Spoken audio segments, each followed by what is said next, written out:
Hello, everyone. Hello, hello. Before I get started, okay, just trying to let people come on.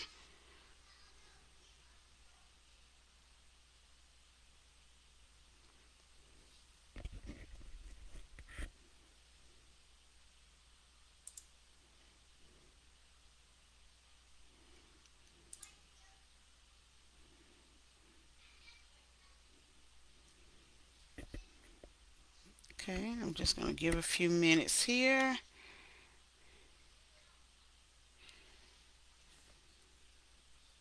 Checking my volume here.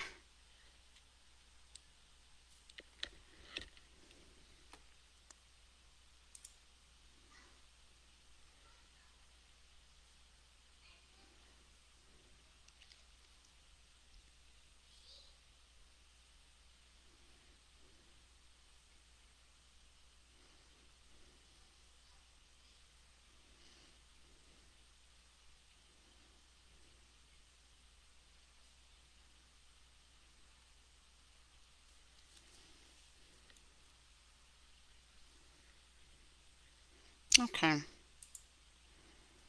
Good evening. This is Demetrius with Demetrius Dowdell Success Academy, and I hope that everyone day went well. And I pray that everything that you set out for to accomplish today, you were able to accomplish. I sincerely do. And I wanted to take the time to come on here today to do a scheduled QA session, just so that way that gives you an opportunity to ask questions and get answers on some of the most common questions about starting a home care agency. Sometimes they're referred to as home care agencies, sometimes they're referred to as home health agencies, non skilled home health agency, homemaker companion agencies. So, depending on, just kind of where you live, how you get it licensed, is depending on the licensure name or the correct name that you will go by and that what you were advertised by. So, like I said, I'm just going to give a few minutes here to see if to give viewers a chance to get on in case they're running late.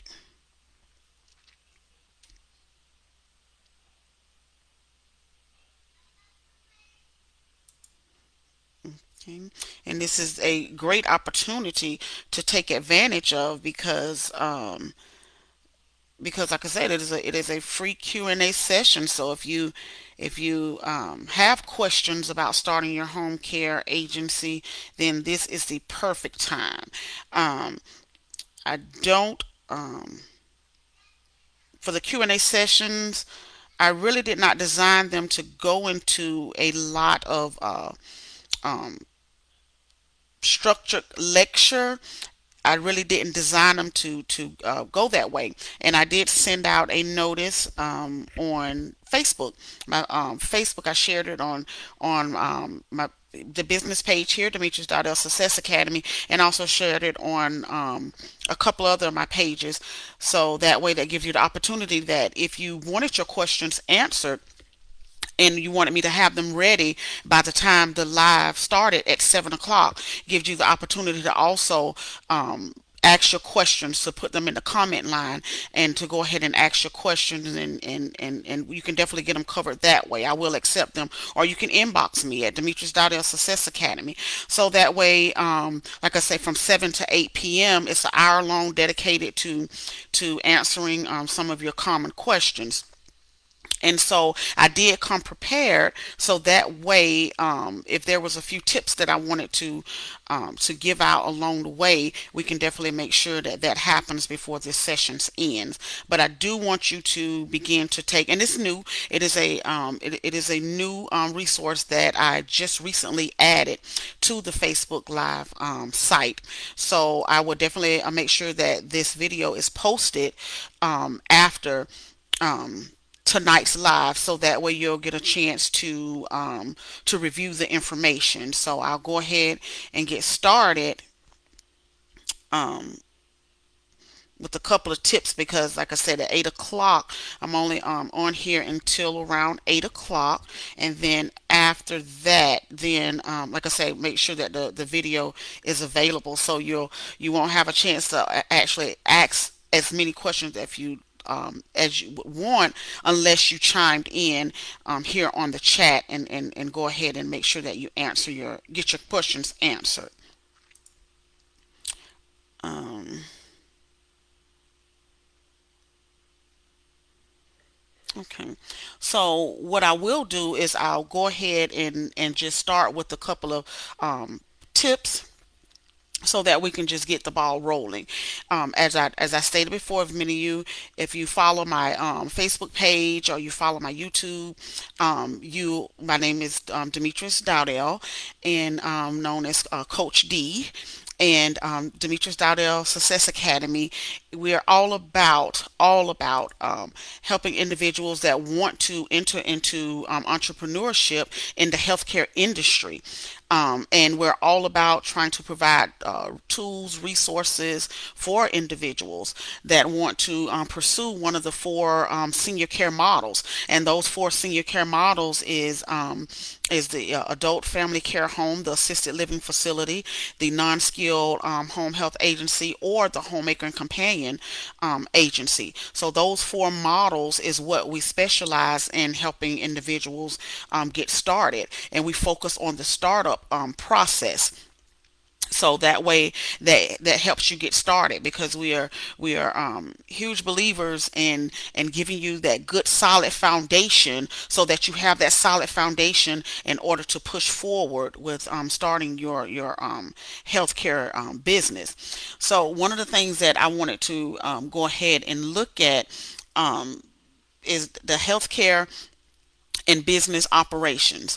And the question that most frequently is asked, or the most trending issue that I have noticed since I have been consulting with individuals, with clients, and helping them to start their senior care service, one capacity or the other, is one of the things, or the common things that is commonly missed, is understanding that the healthcare part of the business goes directly with the business operations. Okay, you cannot separate the two. A lot of times, as healthcare providers, because a lot of time what we find is, what I've come across in my years of experience, is that most of the time these are individuals with the background in healthcare. I myself been background being in healthcare, so my background is registered nurse. I have my bachelor's degree in registered nursing, and then I have my master's degree in business administration. And the reason for that, which, to give you just a little background story on that, the reason for that is, initially when I before prior to me starting Demetrius Dowdell Success Academy. I started a couple of businesses in the healthcare industry. This was years ago. I started a couple of businesses in the healthcare industry, and because I had that healthcare background, and was used to the hands-on, the nurturing type care. I did do many years in nursing administration, nursing management, nursing leadership roles, as well as direct care nursing. So I have kind of a large array of experience through the nursing process. I love it. I love nursing. um, but one of the things is, when you're looking at starting a healthcare business, you have to be very careful, because once you have that foundation in the healthcare field, you begin to think that you have that understanding of, well, I know I can do a good job with taking care of the patient. I know how to take care of patient, or in this case clients. I know how to take care of them. So I'm going to make a good business owner. I'm going to open my agency, or I'm going to open my assisted living facility, and I'm going to be the greatest of all time, because I'm in the healthcare system and I know how this works. The part that you don't want to forget is that In addition to that healthcare piece, that nurturing piece, that part where we're so used to doing the hands on, or we're so used to looking at the healthcare industry in this one perspective, we have to make sure that we don't discount or discredit that there is a business operation side that goes along with that. With that business operation side, there is there is a lot of administrative type things that go on in that. A lot of that includes your licensure compliance. A lot of that includes your taxes. Okay, a lot of this includes how you're setting up and operating your business plan, and are you following your business plan? Are you evaluating your goals? Are you making sure that what you said that you were going to do, the action that you have taken is aligning up with your outcome that you're wanting? So you have to make sure that all of these pieces, these key pieces, fit together, because one of the things about the healthcare industry, it is one of the most complex type of business models, because what we have to understand, it is regulated heavily on the healthcare side, the care side, the direct care side is heavily regulated on that perspective. And also, when you're looking at the business side of things, you're looking at, because you are doing business with other vendors, and I'll give you an example of that in a few minutes. But because you are doing business with other vendors, there's also a piece that you don't get told up front about when you're trying to get licensed. You don't get told up front about this particular piece, and it goes together. And unfortunately, a lot of times we found out the hard way, either through getting penalized with citations, and these are heavy fines. Some of them can be, heavy fines. They can range anywhere from $500 or more. They can get well off into the thousands, depending on what type of penalty or tags. If you're in the healthcare field, you under survey tag, then you'll understand what I mean about that. So these can be heavy duty penalties, and the unfortunate thing is, sometimes we find out when it's time for our survey time, and we find out, oh, healthcare and business operation is supposed to merge. So, here at Demetrius Dowdell Success Academy, what we found and understood is that we want to give people that foundation to help them understand that the two worlds have to be able to meet, and they have to be able to make sense together, because they work closely together. If you're going to start a healthcare business, you're not going to be able to start a healthcare business and take out the operations piece, the business operations piece. They must go hand in hand. The business strategies, the business operations, how the business functions, the finances, the financing, how you're going to generate revenue into your business. All of these things must go together in order for you to be able to have a successful healthcare business. And let me just check and see, make sure we don't have any questions pending. Okay, so I'll just keep going. Another thing that I wanted to point out is, in order for you to be successful in your healthcare business, first of all, let's look at the two models, the business models that we're talking about tonight. Um, the focus is on home care business catered to senior citizens. Okay, that is primarily the focus tonight. So you have two types of senior care models that provides care in the home to senior citizens. The first one is what we call a homemaker companion agency. Okay, that one is usually, depending on what state you reside in, most of the time that one is considered non hands on. Okay, since we're here in Florida, I'll give you the perspective from Florida. In Florida, that one is considered non hands on, meaning that you're able to provide companionship for the individual. You're able to provide um, shopping. You're able to provide fix meals, run errands, those type things that does not require you to actually take hands, put on a client to assist them with what we call activities of daily living.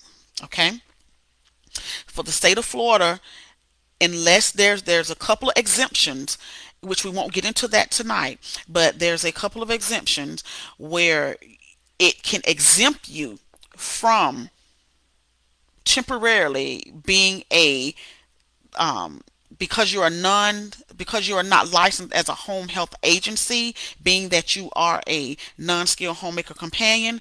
The exemption will help you to work in the capacity of a quote unquote home health agency for a particular vendor or a particular agency that you do business with on a regular basis.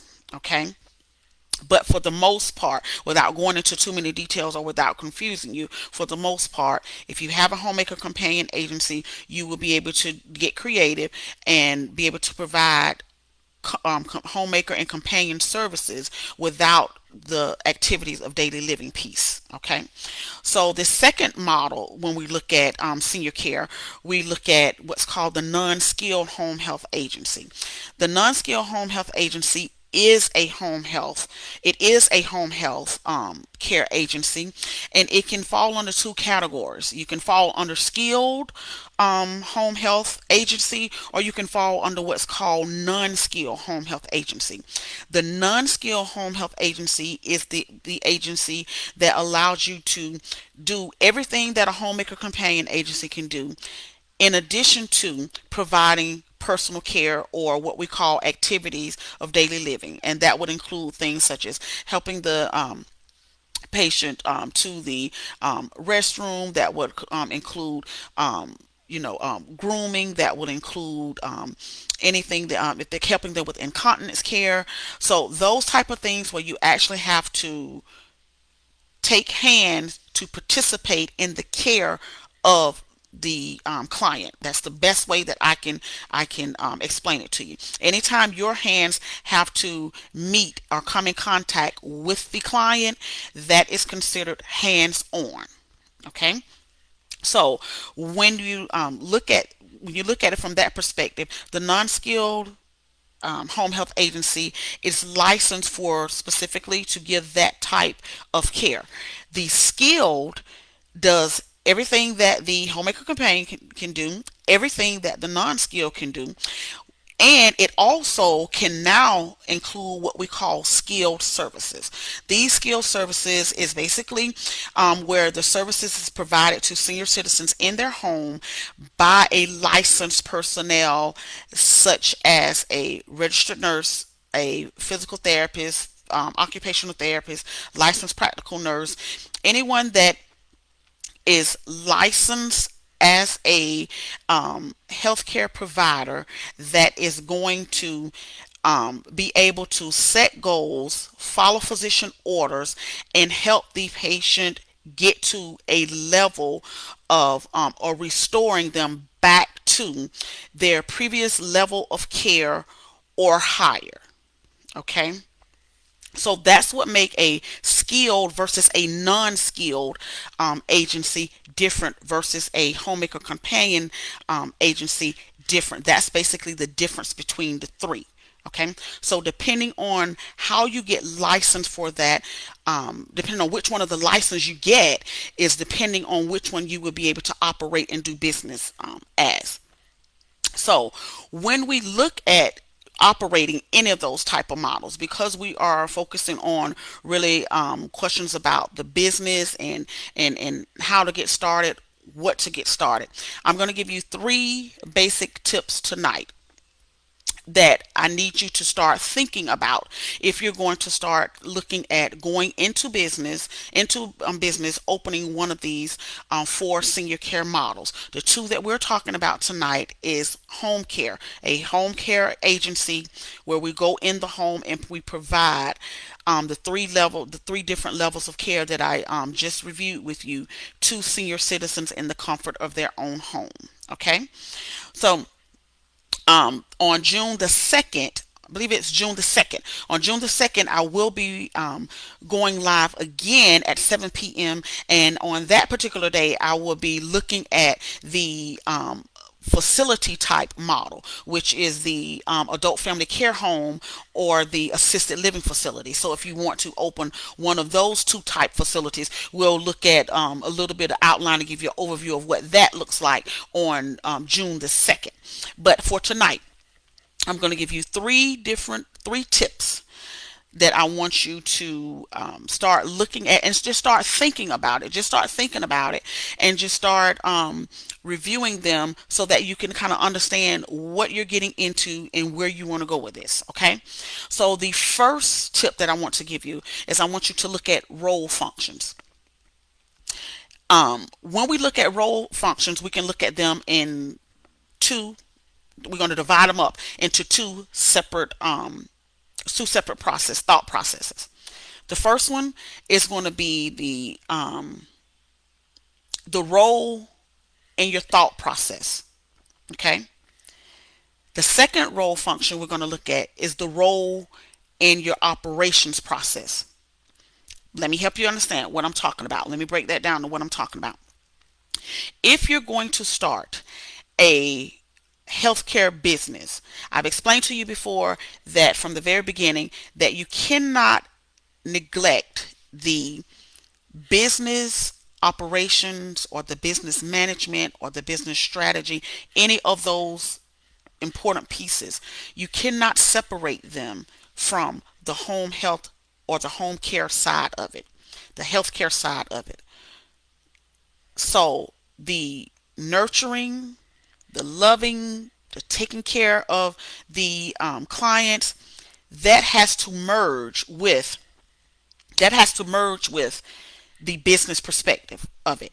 So when we look at these two thought processes, we want to look at, first of all, transforming your thinking from the thought process level, from the direct care provider versus a manager versus a CEO.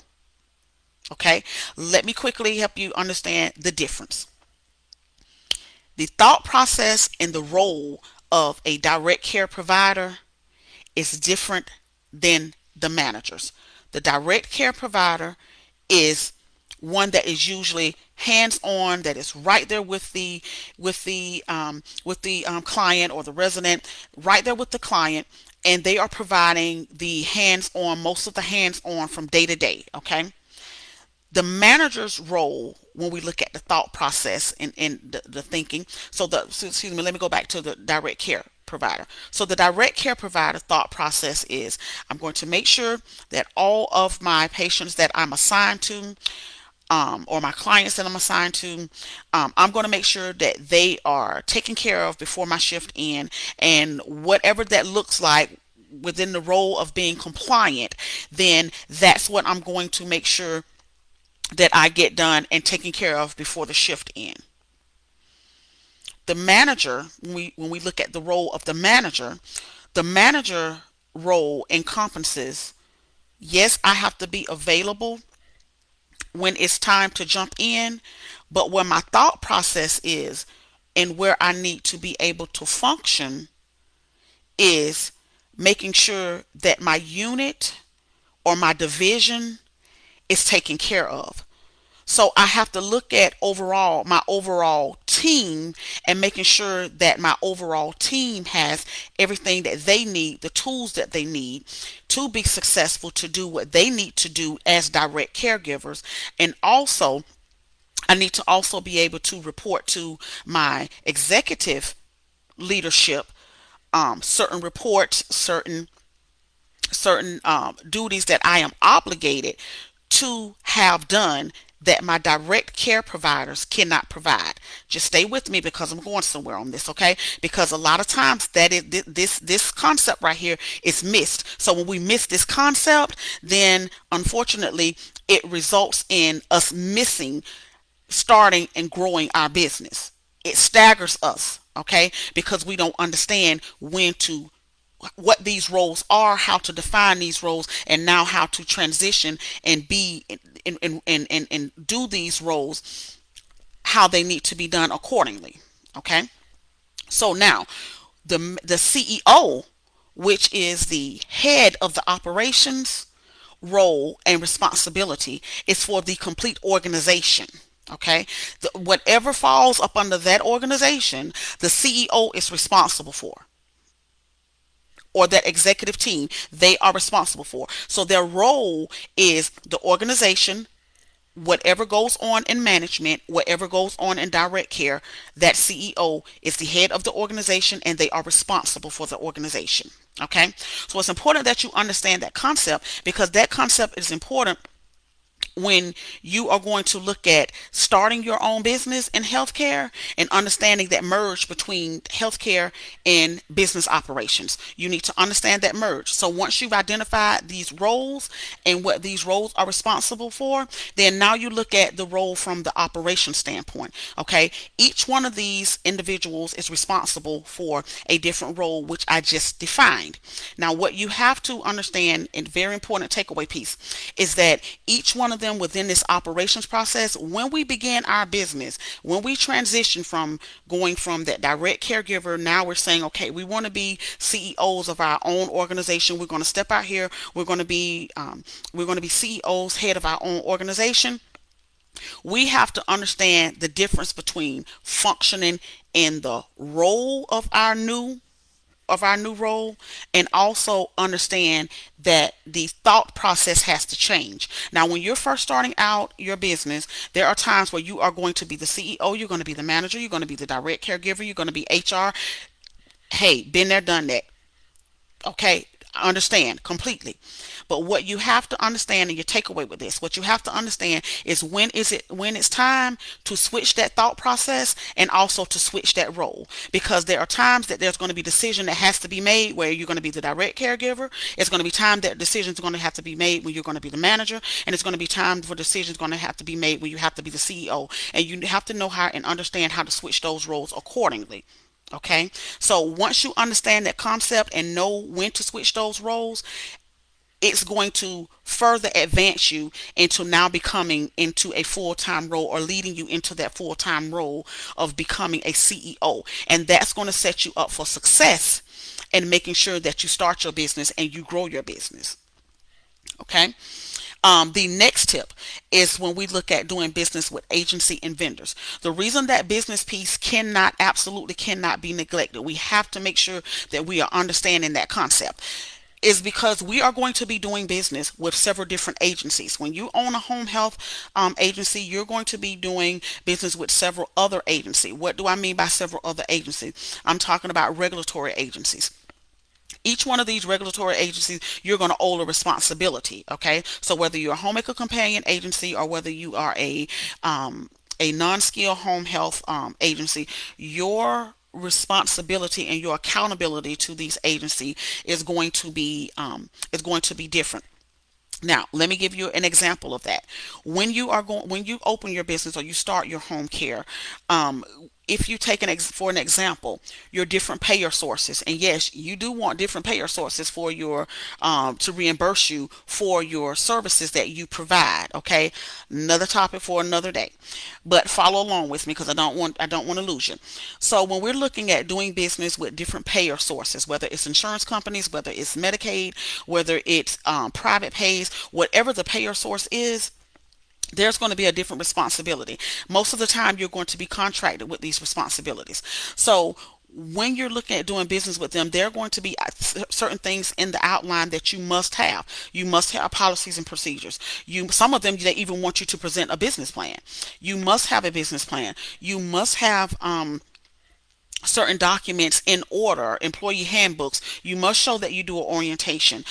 You do so many hours of staff development, staff training. You must have all of these things within your within compliance within your agency in order to be able to continue to do business with these different payer sources. Because what you don't want to find out in the end is that because you did not have these things ready and that you did not have these things available, what you don't want to find out in the end is that now they're asking for their money back. It's called a recoupment. They're asking for their money back because you did not provide the documentation or have the things that you said that you would have in your contract available to be able to provide service for for this client up under that particular payer source.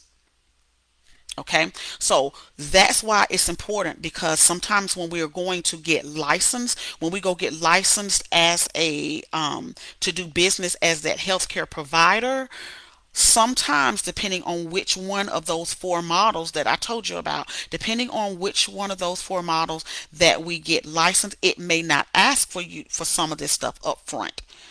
So what you don't want to find out is on the back end that you needed these key pieces in order for you to be successful in your business. That's why at Demetrius Dowdell Success Academy, up front, we put you on a success plan so that you have all the key pieces that you need to be able to operate throughout all four of those business models. Okay, whether it's the two home care business model or it's the facility type business model, we make sure that when you are done with our one of our services, any of our services or any of our packages that you decide works best for you, we put you on a plan so that you can successfully be ready to start either one of those companies and be ready for whatever you need to be ready for in order to set you up for success.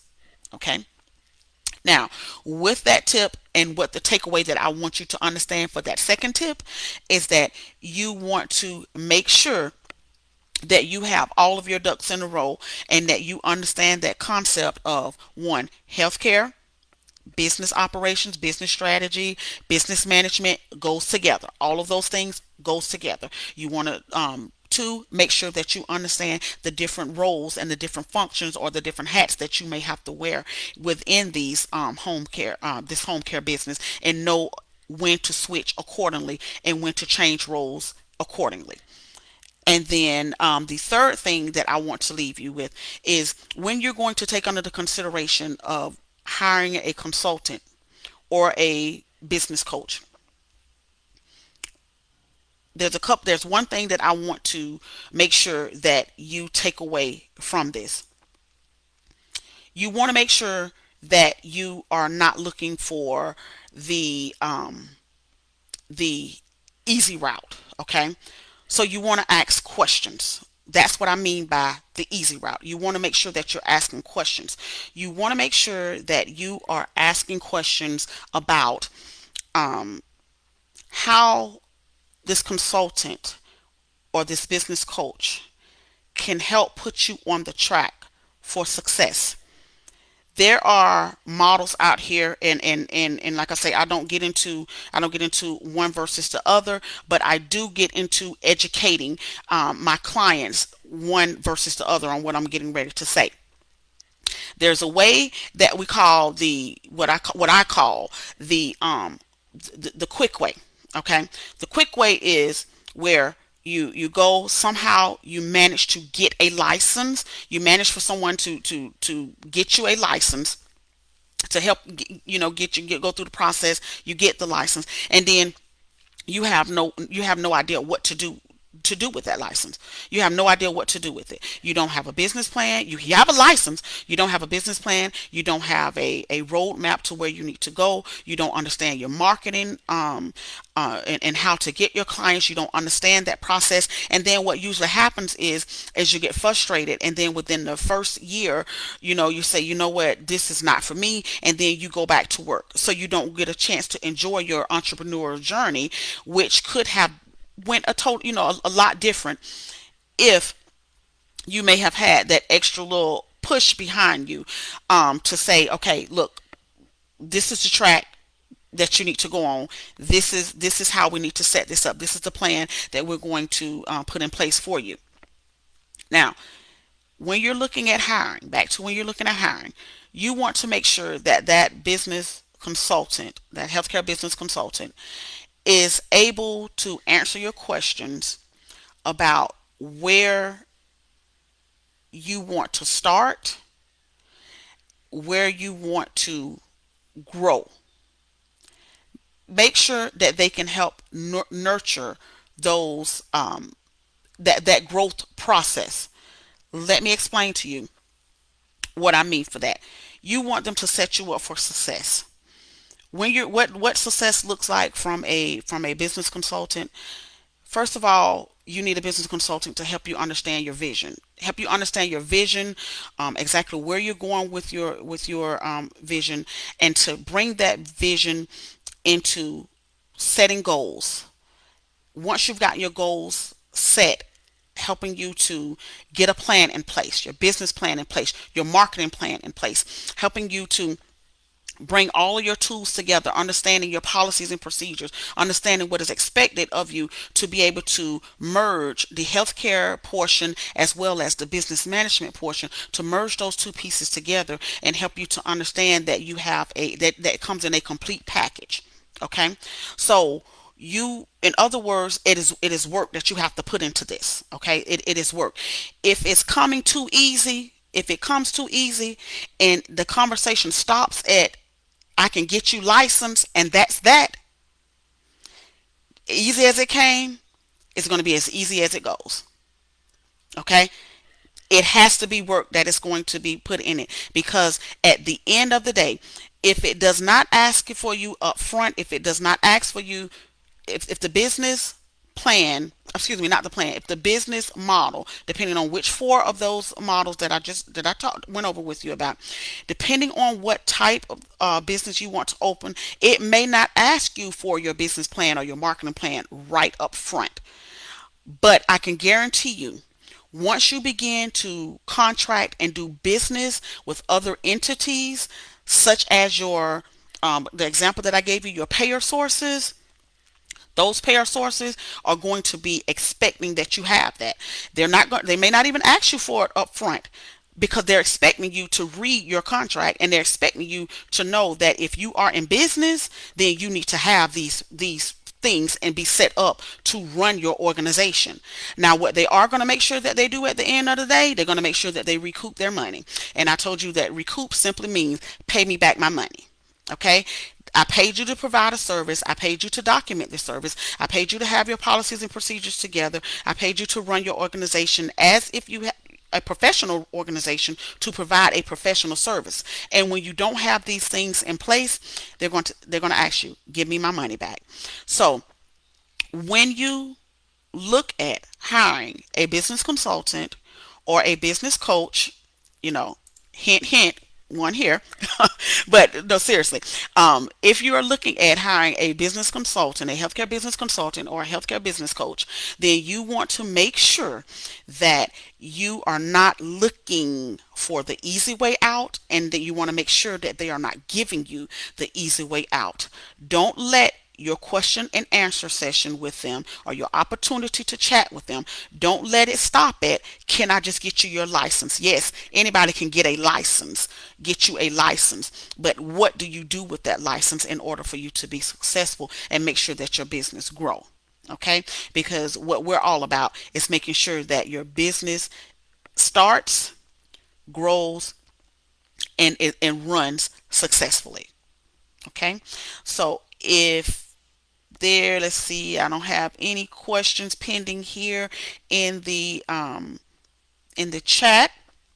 So I would like to just remind you that the on June the 2nd, I will be back on here at 7 p.m. Live. And I will also, if you want to join in the session, which I would encourage you to, because that way you can go ahead and start asking some of these questions, and you can like I said, there it's a free session, so you can kind of get all of the questions in within that hour. You can get all of those questions in, so that way again, it's a resource. I always say utilize your resources. Okay, here's a free resource, utilize it. So like I say, take advantage of it. Now I will have it posted on the Demetrius Success Academy page, and I may even go ahead. I'm probably going to go ahead and post it on my YouTube page too, so that way it can be in both locations. But I definitely will be back on June the 2nd two ways that you can get your question, actually three ways you can get your questions to me, and I will make sure that they are answered, so that when we go live on June the 2nd, that way you'll have everything that you can be able to get your answers. Three ways you can get that communication to me. One, you can put it on the video here down in the comments box. You can put that in the comments box, and that way I'll go ahead and take a look at some of the questions, and get them ready for you. Just remember that on June the 2nd, that particular session is going to be about facilities. So if you want to start a adult family care home, or if you want to start an assisted living facility, that's what the June 2nd one is going to be about. So you can put your comments down in the comment box below, and that way I can get those questions answered for you. Two, you can inbox me. Okay, you can inbox me, and then that way I can go ahead and pull those questions and have them ready for you on live. Or you can email me at success.ddowdell@gmail.com. Again, I'm gonna give you that email again: success.ddowdell@gmail.com. And that way I can have those questions ready for you. Answers, excuse me. You'll have the questions. You'll have the questions ready, and then I'll have the answers ready for you when I go live on June the 2nd at 7 p.m. Okay. Well, thank you for tuning in. And if it's no question, let me just check really, really fast. Make sure there is no questions, because I don't want to leave anyone. Okay. So I don't have any questions in the chat box. So since I don't have any questions in the chat box, I'll go ahead and end the live. And thank you very, very, very much for tuning in. And like I said, I do want you to be successful in what you do. And don't hesitate to leave those questions for me. And I'll definitely make sure that they're answered. Thank you. And you enjoy the rest of your night. Have a good one.